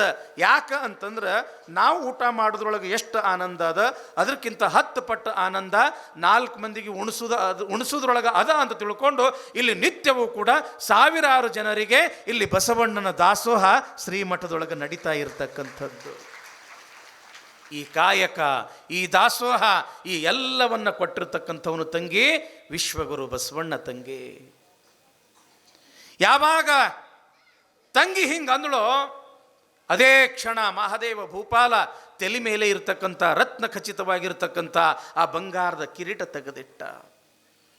ಕೊಳ್ಳಾಗಿರ್ತಕ್ಕಂಥ ಎಲ್ಲ ಆಭರಣಗಳನ್ನು ತೆಗೆದ, ಹುಟ್ಟಿರ್ತಕ್ಕಂಥ ರೇಷ್ಮೆಯ ಬಟ್ಟೆಗಳನ್ನು ಕಳಚಿ ಸಾದಾ ಒಂದು ಧೋತ್ರದಿಂದ ಮೈಯನ್ನು ಸುತ್ತಕೊಂಡು ಅದನ್ನು ಉಟ್ಟುಕೊಂಡು ತನ್ನ ಧರ್ಮ ಪತ್ನಿಯಾಗಿರ್ತಕ್ಕಂಥ ಮಹಾದೇವಿ ತಾಯಿಯವರಿಗೆ, ಇಲ್ಲ ನಾನು ಕಲ್ಯಾಣಕ್ಕೆ ಹೋಗಬೇಕು, ಕಾಯಕ ಮತ್ತು ದಾಸೋಹದ ಮಹತ್ವ ತಿಳಿಬೇಕು, ಅದಕ್ಕೆ ನಿನ್ನ ಮಗನೊಂದಿಗೆ ನೀ ಇಲ್ಲೇ ಇರು ಅಂತ ತಿಳ್ಕೊಂಡು ಮಹಾದೇವ ಭೂಪಾಲರು ಹೇಳಿದಾಗ ಮಹಾರಾಣಿಯಾಗಿರ್ತಕ್ಕಂಥ ಮಹಾದೇವಿ ತಾಯಿಯವರು ಹೆಣ್ಣಿನ ಧರ್ಮ, ಹೆಂಡತಿಯ ಧರ್ಮ ಏನು ಅಂತಂದ್ರೆ ಗಂಡ ಏನನ್ನು ಅನುಸರಿಸ್ತಾನೋ ಅವನನ್ನೇ ಅನುಸರಿಸೋದು ಅದು ಹೆಂಡತಿಯ ಧರ್ಮ ಅದ. ನೀವು ಕಲ್ಯಾಣಕ್ಕೆ ನಡೆದಿರಿ ಅಂತಂದ್ರೆ ನಾನು ನಿಮ್ಮ ಜೊತೆಯಲ್ಲಿಯೇ ಕಲ್ಯಾಣಕ್ಕೆ ಬರ್ತೀನಿ ಅಂತ ತಿಳ್ಕೊಂಡು ಮಹಾರಾಣಿ ಅಂದಾಗ ಮಹಾದೇವ ಭೂಪಾಲರಂತರ, ನೋಡು ಮಹಾರಾಣಿ ಮಹಾದೇವಿ, ನೀನು ಸುಖದ ಸುಪ್ಪತ್ತಿಗೆಯಲ್ಲಿ ಬೆಳೆದವಳು. ಕಲ್ಯಾಣ ಅಂತಂದ್ರೆ ಎಲ್ಲಿ ಕಾಶ್ಮೀರ, ಎಲ್ಲಿ ಕಲ್ಯಾಣ? ನಡಿಗೆಯಿಂದ ಹೋಗಬೇಕು. ಅಲ್ಲಿ ಎಂಥ ಪರಿಸ್ಥಿತಿ ಐತ್ಯೋ ಅನ್ನೋದು ಯಾರಿಗೂ ಕೂಡ ಗೊತ್ತಿಲ್ಲ. ಇಲ್ಲ, ನಾನು ಬಂದ ತೀರ್ತೀನಿ ನಿಮ್ಮ ಜೊತೆಗೆ ಅಂತ ತಿಳ್ಕೊಂಡು ಹಠ ಹಿಡಿದಾಗ ನಡು ರಸ್ತೆಯಲ್ಲಿ ನಿರ್ವಾಣವಾಗುವೆಯಾ ಅಂತ ಕೇಳ್ತಾರೆ ಅವರು. ಓಹೋ, ನಾನು ಎಲ್ಲವನ್ನೂ ಕೂಡ ತ್ಯಾಗ ಮಾಡಬಲ್ಲೆ ಅಂತ ತಿಳ್ಕೊಂಡು ಯಾವಾಗ ಮಹಾದೇವಿ ತಾಯಿಯವರು ಹೇಳ್ತಾಳೆ, ಅವರಲ್ಲಿ ಇರ್ತಕ್ಕಂಥ ಮನಸ್ಥಿತಿಯನ್ನು ಕಂಡು ಆಯಿತು ನಡಿ ಅಂತ ತಿಳ್ಕೊಂಡು ಹೆಂಡತಿಯೊಂದಿಗೆ ಕಲ್ಯಾಣಕ್ಕೆ ಬರಾಕ ತಯಾರಾಗಿದ್ದಾರೆ. ಯಾರು? ಮಹಾದೇವ ಭೂಪಾಲ. ತಮ್ಮ ಮಗನಾಗಿರ್ತಕ್ಕಂಥ ಲಿಂಗರತಿಗೆ ಆ ಮಾಂಡವ್ಯಪುರದ ಪಟ್ಟವನ್ನು ಕಟ್ಟಿ ಗಂಡ ಹೆಂಡತಿ ಇಬ್ಬರು ಕೂಡಿ ಸಾದಾ ಸೀದಾ ಬಟ್ಟೆಯನ್ನು ಹಾಕಿಕೊಂಡು ಎಲ್ಲಿಗೆ ಬರಾಕತ್ತಾರ? ಕಲ್ಯಾಣದ ಕಡೆಗೆ ಬರಾಕತ್ತಾರ. ಯಾರು? ಕಾಶ್ಮೀರದ ರಾಜರಾಣಿ. ಇಲ್ಲಿ ಕಲ್ಯಾಣದೊಳಗೆ ಆನಂದದಿಂದ ಲಿಂಗ ಪೂಜೆಯಲ್ಲಿ ಕುಳಿತುಕೊಂಡಿರ್ತಕ್ಕಂಥ ಸಂದರ್ಭದೊಳಗೆ ಆ ಲಿಂಗದೊಳಗೆ ಈ ಮಹಾದೇವ ಭೂಪಾಲ ಮತ್ತು ಮಹಾದೇವಿ ತಾಯಿಯವರು ಬರುವುದು ಗೊತ್ತಾಗಕತ್ತದ ಬಸವಣ್ಣವರಿಗೆ. ಏನಿಲ್ಲ, ಏ ಗಂಗಾ ಇಲ್ಲಿ ಬರ್ರಿ ಬರ್ರಿ ಬರ್ರಿ, ಲಿಂಗದೊಳಗೆ ನೋಡ್ರಿ ಕಾಶ್ಮೀರದ ರಾಜ ರಾಣಿ ಕಲ್ಯಾಣಕ್ಕೆ ಬರಾಕತ್ತಾರಂತ ತಿಳ್ಕೊಂಡು ತಮ್ಮ ಲಿಂಗದಲ್ಲಿಯೇ ನೀಲಾಂಬಿಕೆ ಗಂಗಾಂಬಿಕೆಯರಿಗೆ ಮಹಾದೇವ ಭೂಪಾಲ ಮಹಾದೇವಿ ತಾಯಿಯವರು ಬರುವುದು ತೋರಿಸ್ತಾರಂತ ಬಸವಣ್ಣವರು. ಎಂಥ ಶಕ್ತಿ ಇತ್ತು ಬಸವಣ್ಣವ್ರ ಹತ್ರ. ಈಗೆಲ್ಲ ನಾವು ಮೊಬೈಲ್ದೊಳಗೆ ನೋಡ್ತೀವಿ ತಂಗಿ. ಈಗ ನೋಡ್ರಿ, ಇಲ್ಲಿ ಪ್ರವಚನ ನಡೆದಿರ್ತಕ್ಕಂಥದ್ದು ಸಾವಿರ ಜನ ನೋಡಾಕತ್ತಾರ, ಮೊಬೈಲ್ದೊಳಗೆ ನೇರವಾಗಿ ನೋಡಾಕತ್ತಾರ. ಅವಾಗ ಯಾವ ಮೊಬೈಲ್ ಇರಲಿಲ್ಲ, ಟಿ ವಿ ಇರಲಿಲ್ಲ, ಏನೂ ಇರಲಿಲ್ಲ. ಲಿಂಗದೊಳಗೆ ನೋಡ್ತಿದ್ರು ತಂಗಿ. ಎಂಥ ಶಕ್ತಿ ಅಂತಂದ್ರೆ ಆ ಲಿಂಗ ಒಂದು ಬಹಳ ದೊಡ್ಡ ಶಕ್ತಿ ಕೇಂದ್ರವಾಗಿತ್ತು. ಇಡೀ ಜಗತ್ತಿನ ವ್ಯವಹಾರಗಳನ್ನೆಲ್ಲ ತಿಳಿಸ್ತಕ್ಕಂಥ ತೋರಿಸ್ತಕ್ಕಂಥ ಅದೊಂದು ಬಹಳ ದೊಡ್ಡ ಶಕ್ತಿಯಾಗಿತ್ತು. ಮುಳುಗುಂದದೊಳಗೆ ಬಾಲಲೀಲಾ ಮಹಾಂತ ಶಿವಯೋಗಗಳಂತಾಗಿ ಹೋಗ್ಯಾರ. ಬಹಳ ವರ್ಷದ ಹಿಂದಿನ ಮಾತೇನಲ್ಲ, 150-160 ವರ್ಷದ ಹಿಂದೆ. ಅಲ್ಲಿರ್ತಕ್ಕಂಥ ಭಕ್ತರು, ಯಪ್ಪ ನಾವು ಉಳುವಿಗೆ ಚನ್ನಬಸವಣ್ಣನವ್ರ ತೇರಿಗೆ ನಡೆದೀವ್ರಿ, ಜಾತ್ರೆಗೆ ನಡೆದೀವಿ ಅಂದ ಒಳಕ್ಕೆ, ಅಲ್ಲಿಗೆ ಯಾಕೆ ಹೋಗ್ತಿರೋ, ಬರ್ರಿ ನಿಮಗೆ ಇಲ್ಲೇ ಉಳುವಿ ತೋರಿಸ್ತೀನಿ ಅಂತ ತಿಳ್ಕೊಂಡು ಸ್ನಾನ ಮಾಡಿ ಮಡಿಯಿಂದ ಆ ತಮ್ಮ ಲಿಂಗ ಪೂಜೆ ಮಾಡ್ಕೊಳ್ತಕ್ಕಂಥ ಗವಿಯೊಳಗೆ ಹೋಗಿ ಅವರನ್ನು ಕರೆದು ಗವಿ ಬಾಗಿಲನ್ನು ಮುಚ್ಚಿಸಿ, ಏನೋ ತಮ್ಮ ಉಳುವಿ ಜಾತ್ರೆ ನೋಡ್ಬೇಕೇನೋ? ಹೌದ್ರಿ ಅಪ್ಪ, ನಾವು ಉಳುವಿ ಜಾತ್ರೆ ನೋಡಬೇಕು, ಬರ್ರಿ ಅಂತ ತಿಳ್ಕೊಂಡು ತಮ್ಮ ಲಿಂಗದೊಳಗೆ ಉಳುವಿ ಜಾತ್ರೆಯನ್ನು ತೋರಿಸಿರ್ತಕ್ಕಂಥವರು ಮುಳುಗುಂದದ ಬಾಲಲೀಲಾ ಮಹಾಂತ ಶಿವಯೋಗಿಗಳು. ಹಾವೇರಿಯೊಳಗ ಶಿವಬಸವ ಮಹಾಸ್ವಾಮಿಗಳಂತಾಗಿ ಹೋಗ್ಯಾರ. ಆ ಹಾವೇರಿ ಶಿವಬಸವ ಮಹಾಸ್ವಾಮಿಗಳು ಕೂಡ ಭಕ್ತರು ಯಾರಾದರೂ ಕೂಡ ತಮ್ಮ ನೋವನ್ನು ತೋಡಿಕೊಂಡಾಗ, ಆಯ್ತ್ರಪ್ಪ ನಾಳೆ ಬೆಳಿಗ್ಗೆ ಬರ್ರಿ, ಬೆಳಿಗ್ಗೆ ಲಿಂಗಯ್ಯಗೆ ಕೇಳಿ ನಾನು ನಿಮಗೆ ಹೇಳ್ತೀನಿ ಅಂತ ಹೇಳಂತಿದ್ರಂತ. ಆ ಲಿಂಗಯ್ಯನ ಜೊತೆಗೆ ಮಾತಾಡ್ತಿದ್ರಂತ. ಯಾರು? ಹಾವೇರಿಯ ಶಿವಬಸವ ಸ್ವಾಮಿಗಳು. ಶಿವಯೋಗ ಮಂದಿರದೊಳಗೆ ಹಾನಗಲ್ಲು ಕುಮಾರಸ್ವಾಮಿಗಳು ಲಿಂಗ ಪೂಜೆ ಕುಂತಾರ. ಅಲ್ಲಿ ಶಿವಬಸವ ಕೊಳ್ಳದೊಳಗೆ ಹಾವೇರಿ ಶಿವಬಸವ ಸ್ವಾಮಿಗಳು ಅನುಷ್ಠಾನಕ್ಕೆ ಕುಂತಾರ. ಇವ್ರ ಕೈಯಲ್ಲೂ ಕೂಡ ಲಿಂಗ, ಅವ್ರ ಕೈಯಲ್ಲೂ ಕೂಡ ಲಿಂಗ. ಅಲ್ಲಿ ಅಥಣಿಯ ಮುರುಗೇಂದ್ರ ಶಿವಯೋಗಿಗಳು ಲಿಂಗೈಕ್ಯರಾಗ್ಯಾರ ಅಥಣಿಯೊಳಗೆ. ಅಲ್ಲಿ ಲಿಂಗೈಕ್ಯರಾಗಿರ್ತಕ್ಕಂಥ ವಿಚಾರ ಹಾನಗಲ್ಲು ಕುಮಾರಸ್ವಾಮಿಗಳು ತಮ್ಮ ಲಿಂಗದೊಳಗೆ ಕಾಣ್ಕೊಳ್ತಾರೆ. ಶಿವಬಸವ ಸ್ವಾಮಿಗಳು ಕೂಡ ಲಿಂಗದೊಳಗೆ ಕಾಣ್ಕೊಳ್ತಾರ ಅಂತಂದ್ರೆ ಆ ಲಿಂಗದೊಳಗೆ ಎಂಥ ಶಕ್ತಿ ಇರಬೇಕು, ಇವರು ಎಂಥ ಶಿವಯೋಗಿಗಳಿರ್ಬೇಕ್ರಿ ಬಾ. ಅದಕ್ಕೆ ತಂಗಿ, ಪೌಡ್ರ್ ಹಚ್ಕೋತೀರಿ, ಸ್ನೋ ಹಚ್ಕೊಳ್ತೀರಿ, ಲಿಪ್ಟಿಕ್ ಹಚ್ಕೊಳ್ತೀರಿ, ಏನೆಲ್ಲ ಅಲಂಕಾರ ಮಾಡ್ಕೊಳ್ತೀರಿ, ಕೊಳ್ಳಾಗ ಒಂದು ಲಿಂಗ ವಜ್ಜೆ ಆಗ್ತದ ಯವ ನಿಮ್ಗೆ. ಹಣಿ ಮೇಲೆ ವಿಭೂತಿ ಹಚ್ಕೊಳ್ಳೋದ್ರಿಂದ ನಿಮ್ಗೆ ಏನಾದರೂ ಕೂಡ ನಿಮ್ಮ ಸೌಂದರ್ಯ ಕೆಡ್ತೈತೇನ್ರಿ ಬಾ. ಬಿಡಬಾರ್ದ್ರಿ ಬಾ, ಲಿಂಗ ಬಿಡಬಾರ್ದ್ರಿ ಬಾ. ಲಿಂಗ ಅನ್ನೋದು ಬಹಳ ದೊಡ್ಡದ್ರಿ ಬಾ.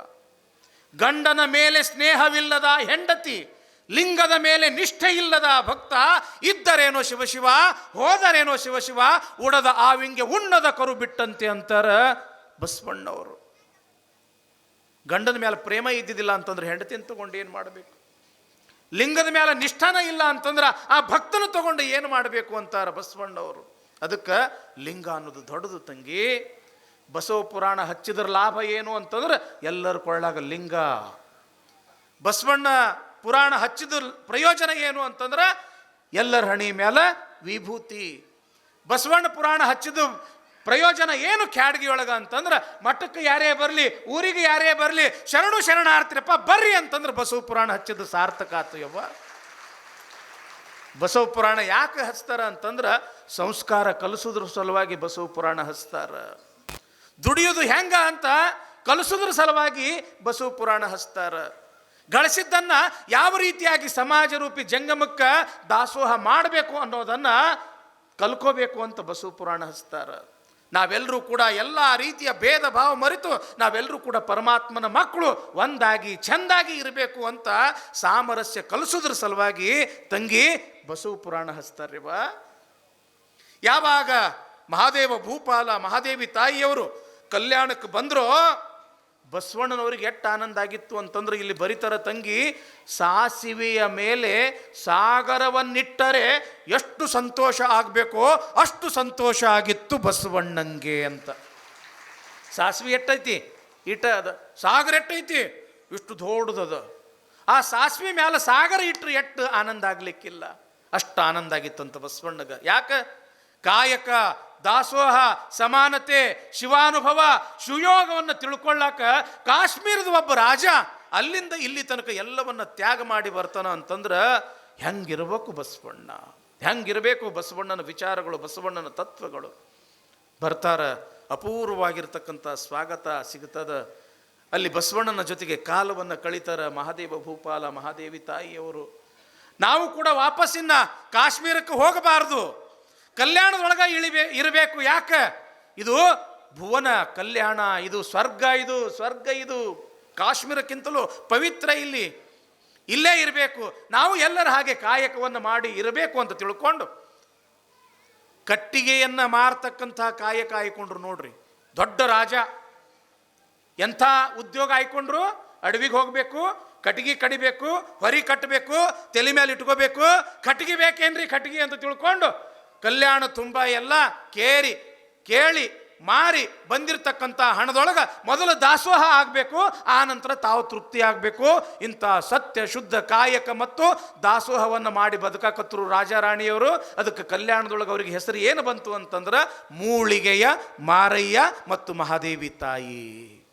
ಇದು ಕಲ್ಯಾಣ ರೀ ಬಾ. ಒಬ್ಬ ಕೊಲೆಗಡುಕ ಶರಣ ಆದ, ನಿನ್ನೆ ಒಬ್ಬ ಕಳ್ಳ ಶರಣ ಆದ, ಇವತ್ತು ಒಬ್ಬ ಮಹಾರಾಜ ಶರಣ ಆದ. ಈ ರೀತಿಯಾಗಿ ಕಲ್ಯಾಣ ಎಂಥೆಂಥವರನ್ನು ಕೂಡ ಪರಿವರ್ತನೆಯನ್ನು ಮಾಡಿ ಅವರ ಬದುಕನ್ನು ಬಂಗಾರಗೊಳಿಸ್ತು ಎಂಬತಕ್ಕಂಥದ್ದು ಇವತ್ತು ನಾವು ಬಸವ ಪುರಾಣದೊಳಗೆ ಕೇಳ್ತೀವಿ. ಇನ್ನು ಭಾಳ ದಿವಸ ಉಳಿಲಿಲ್ಲರಿ ಬಸವ ಪುರಾಣ. ಎಷ್ಟು ದಿವಸ ಉಳಿತು ಹೇಳ್ರಿ? 5 ದಿವಸ. ಅದಕ್ಕೆ